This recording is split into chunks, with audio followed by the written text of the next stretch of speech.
Former President Donald Trump, referring to what he described as illegal leaks from the Manhattan DA's office, predicted his imminent arrest.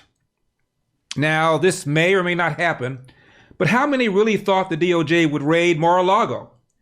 In a post on social media, Trump said, and I'm quoting, "With no crime being able to be proven," all caps by the way, "and based on an old, fully debunked by numerous other prosecutors, fairy tale, the far and away leading Republican candidate and former president of the United States of America," that would be Trump, "will be arrested on Tuesday of next week," end of quote. Now, so far, this has not happened. But if it does, this represents a 180-degree switch from what major media reported when Manhattan DA Alvin Bragg first entered office.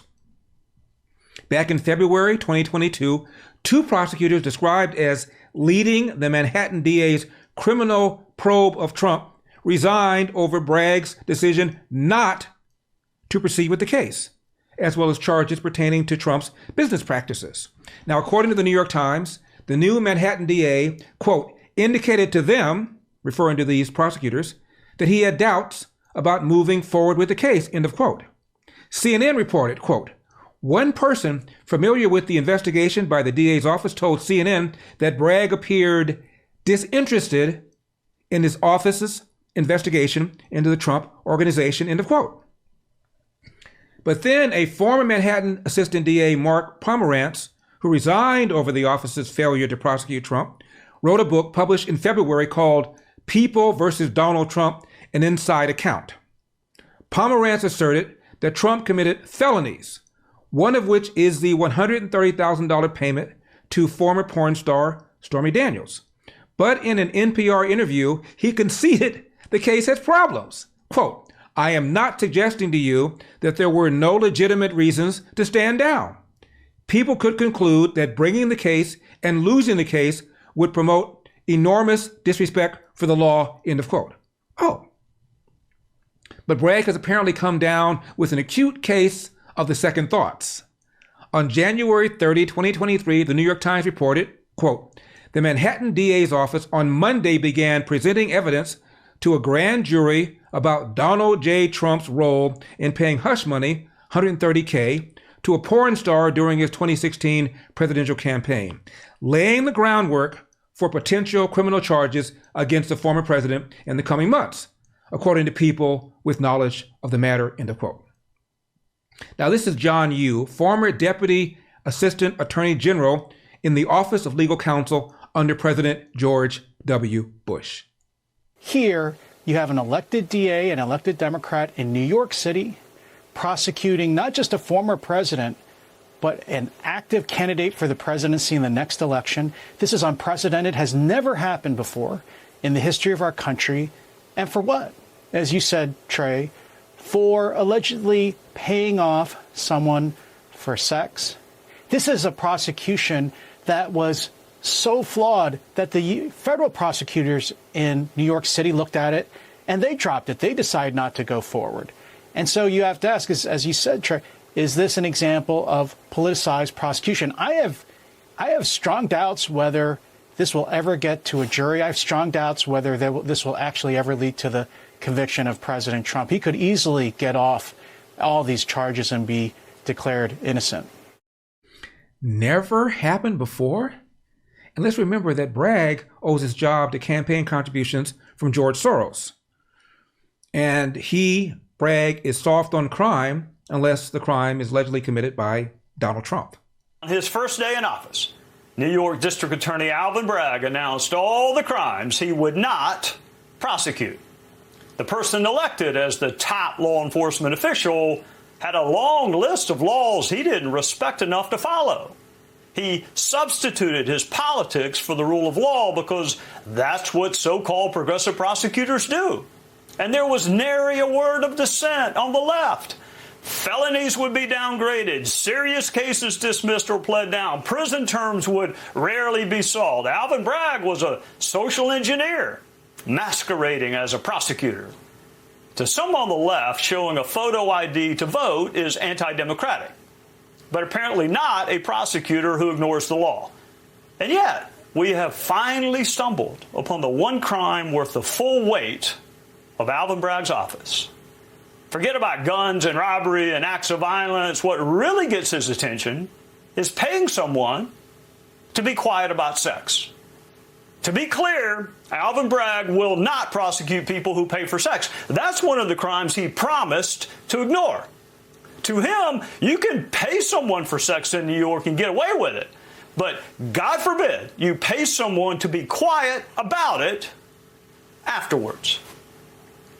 The demise of our country will be in direct proportion to how politicized our justice system remains. Our justice system should be where we go to escape politics, a place where both friend and foe are afforded fairness and due process, where nothing matters except the law and the facts. It takes no character or courage to be fair to your friends. The question is, can you be fair to your opponents? Larry Elder here. The current administration's policies have continued to wreak havoc on our economy, and it's becoming even more urgent and frightening. And my friends at the Gold and Silver Summit want to help Americans escape this madness. As you know, we're in a severe banking crisis threatening all our financial security. There's no better time to own gold and silver. But what is the best way to do that? If you're considering buying gold or silver, then please attend this free Gold and Silver Summit. At the summit, you'll learn the #1 way to safeguard your wealth using gold and silver and how to bulletproof your retirement by setting up a gold and silver-backed IRA. This is a free event. You will not be sold anything. Instead, attendees can claim a special free gift. And right now, it seems almost every asset class is at risk. And precious metals might be the only safe haven, especially if you want to protect your money from the current administration's economic blunders. Reserve your free spot at the Gold and Silver Summit today at LarryGoldSummit.com and learn how to bulletproof your retirement. Do not miss out on this vital event. Register now for the Gold and Silver Summit. Go to LarryGoldSummit.com. That's LarryGoldSummit.com.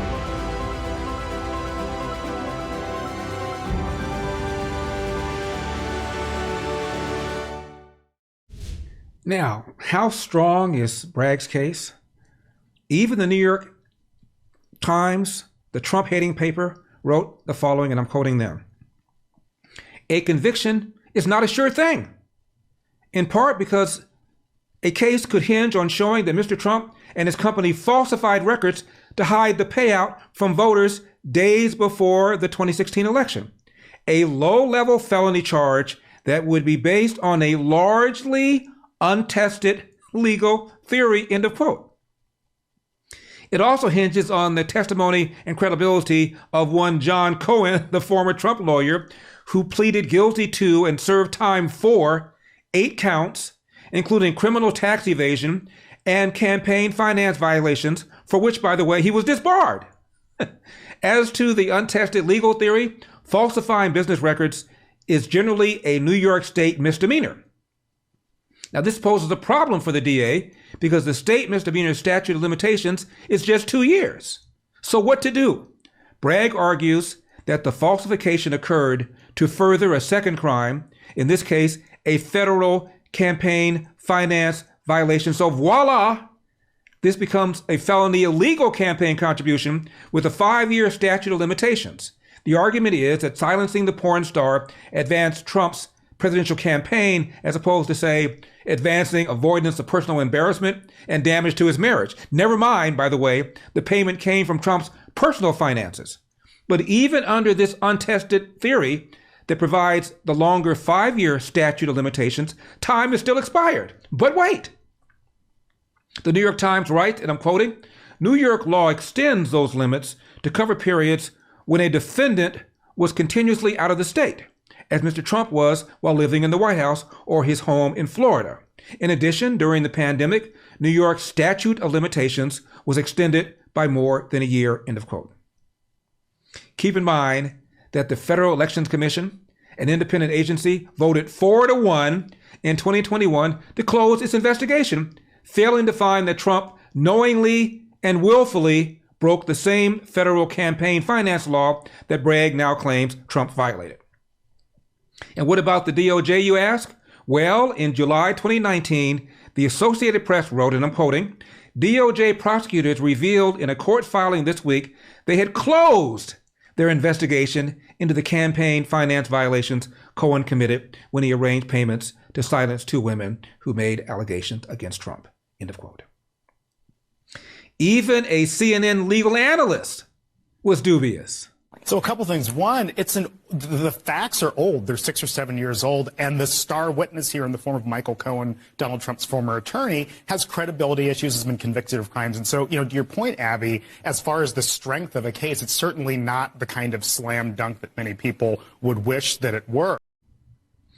Finally, George Washington law professor Jonathan Turley, a Democrat, called the DA's case against Trump, quote, legally pathetic, end of quote, and accused the DA of, quote, struggling to twist state laws to effectively prosecute a federal case long ago rejected by the Department of Justice against Donald Trump, end of quote. One more thing. If a vindictive white DA, especially one who has reduced 50% of felonies to misdemeanors, as Bragg has done, threatened to indict and arrest former President old Barack Obama on evidence and legal grounds this week, the left would scream, racism! Yet somehow it doesn't work the same way when a vindictive black DA threatens to indict and arrest former President Trump. Apart from that, and that's the elder statement. Now be sure and hit that like button and hit that subscribe button. We're trying to get our subscriptions up. And scroll down and join our mailing list. Why? Because believe it or not, from time to time, YouTube has issues with my videos. I don't know why, but if you want to make sure you don't miss any, get on our mailing list. And you see that little donate button? Hit that. Throw a little something in the tip jar. Make sure we can continue giving you hard-hitting, candid programming. Remember, LarryWithEpoch.com, Larry with EPOCH.com. I'm Larry Elder. This is the Larry Elder Show for Epoch Times. Remember, we've got a country to say. I'll see you next time.